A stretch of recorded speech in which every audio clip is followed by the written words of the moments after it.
ask you a difficult question today. Have you ever felt like God was distant? You prayed, you worshipped, you quoted scripture, but deep down you wondered, why does it feel like heaven is silent? Most people immediately look for bigger prayers, longer fasts, more declarations. But what if the problem isn't your prayer life? What if the issue is that something is deeper? Today, Malachi Chapter 2 reveals a truth many believers overlook, which is that God cares deeply about faithfulness. Not just in church, not just in worship, but in every area of life. Now, sometimes what affects our relationship with God isn't what we are doing in the public, it's what we're neglecting in private. Let's open our Bibles to Malachi Chapter 2. While you do so, if this is your first time watching this chapter conversation, or you are returning and you are getting value, consider subscribing for future episodes. Like and share to someone who needs to hear this too. And please fully participate in the comments. We'd love to learn from you too. You are welcome. In a world full of spiritual opinions, let us return to what God actually said. Okay, we're going to read verses 1, 2, then we'll jump to verses 7 and 8, then 17. Please, let's read. And now, O ye priests, this commandment is for you. If you will not hear and if you will not lay it to heart to give glory unto my name, saith the Lord of hosts, I will even send a curse upon you, and I will curse your blessings. Yea, I have cursed them already, because you do not lay it to heart. Then verse 7, for the priestly should keep knowledge, and they should seek the law at his mouth, for he is the messenger of the Lord of hosts. But you have departed out of the way. You have caused many to stumble at the law. Ye have corrupted the covenant of Levi, said the Lord of hosts. Then we'll jump to the last verse, verse 17. Ye have wearied the Lord with your words, yet you say, wherein have we wearied him? When you say, everyone that doeth evil is good in the sight of the Lord, and he delighted in them. Or, where is the God of judgment? All right. Before we continue, please let's go ahead and pray. Father, thank you for another time to look into your word. We ask that you would teach us, grant us understanding, and give us the grace to be doers of your word. In Jesus' precious name. Amen. All right. In verses 1 to 9, God confronts careless spiritual leaders. The priests were responsible for teaching God's truth. That was their duty. Instead, they had become careless. Their influence was leading people away from God rather than toward him. God reminds them of his covenant with Levi, a covenant built on reverence, truth, and obedience. Now, many believers today are frustrated because they have seen spiritual leaders disappoint them. Are you one of them? Perhaps you've thought, if leaders fail, can I still trust God? Malachi reminds us that while people may fail, God's standard never changes. Now, let's pause and discuss this. Okay? Let's discuss this. How can we remain faithful to God when people disappoint us? People we respect, they disappoint us. Please go ahead, share in the comment. Let's harvest your thoughts on this. The way forward, how we can continue even when the people we look up to that they have disappointed us. Yes.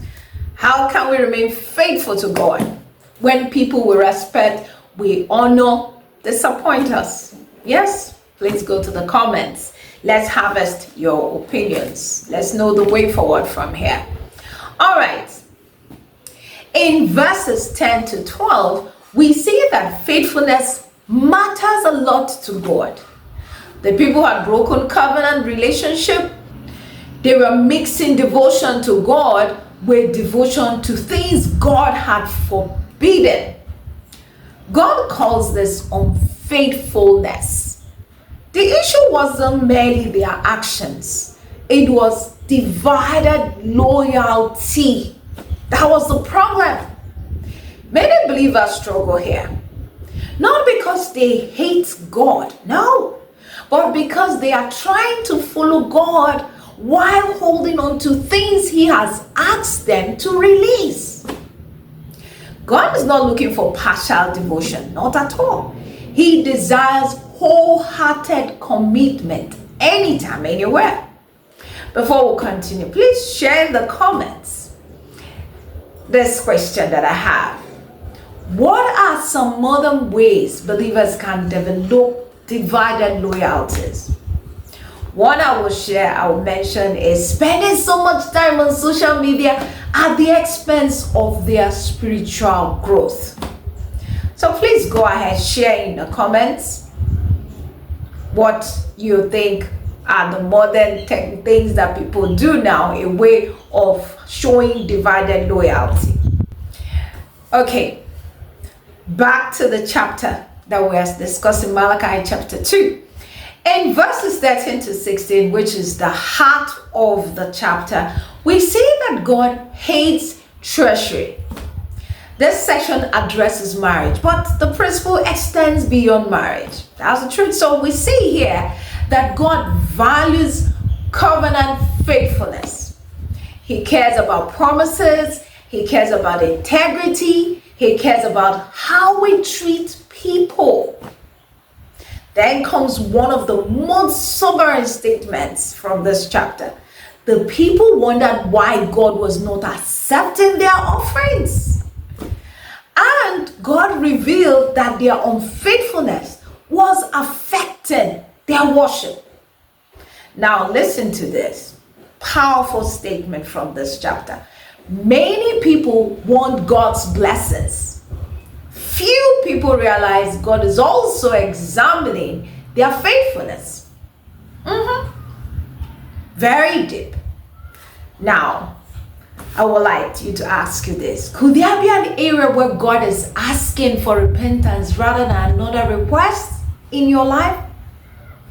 Let me ask this again. Could there be an area in your life where God is asking for repentance rather than another request? Go ahead, leave your comments. Please, let's go to the comments. Let the Holy Spirit minister to us through what you have written. Now in verse 17, we see where God says that people are calling evil good. The chapter ends with people questioning God's justice. They have become so spiritually dull that they no longer recognize the seriousness of sin. You know, our culture constantly tells us, follow your heart, do whatever makes you happy. Truth is related. But God calls us back to His standard. His standard. Not because He wants to restrict us, no, but because He loves us. That brings me to my last question for this episode. And this question is, how can believers maintain God's perspective in a culture that constantly changes its standards? Do educate us in the comments. Someone is waiting for an answer to this. All right, having gone through the chapter, we see that Malachi chapter 2 invites us to examine our hearts. Let's do so by answering these questions.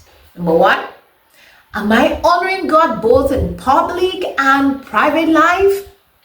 Remember, God says both. Number two, have I become careless with commitments, whether to God, family, ministry, or others? Faithfulness matters.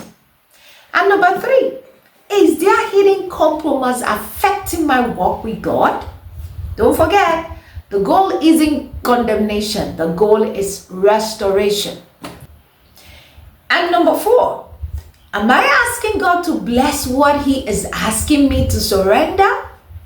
Sometimes breakthrough begins with obedience. Examine your heart with these questions. In closing, the message of Malachi 2 is not that God is looking for reasons to reject us. No. The message is that God desires authentic relationship. He wants more than religious activity, more than songs, more than appearances. He wants hearts that are faithful. Today, instead of asking, why isn't God listening? Perhaps the better question is, Lord, is there anything you want me to say to you? Is there anything you want to say to me? This is because restoration often begins when we stop defending ourselves and start listening to Him. Hallelujah. Praise God.